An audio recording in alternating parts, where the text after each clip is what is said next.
What's up, you beautiful doofuses, you doofus-eye? Do you ever have days where you are just so tired of the minutia of the modern world that you don't even know what to do with yourself?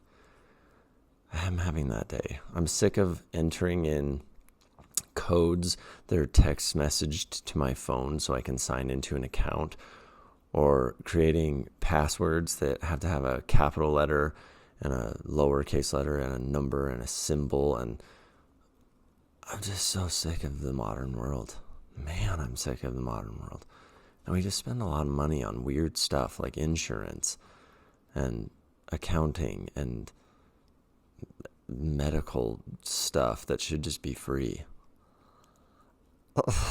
I don't know. It's one of those days. Sometimes there are those days, and that's okay. I'm still here to read you a poem. Typewriter Series number 462, and here's your wee paper. It's old, it's brownish and speckled, looks like recycled stuff. Here we go. Maybe there are two versions of the same me. This one here, silent and alone and wishing that all of our things were sacred, and the one carried with you in the folds of your dress and the grass stains on the soles of your feet when you walk wherever you walk without me.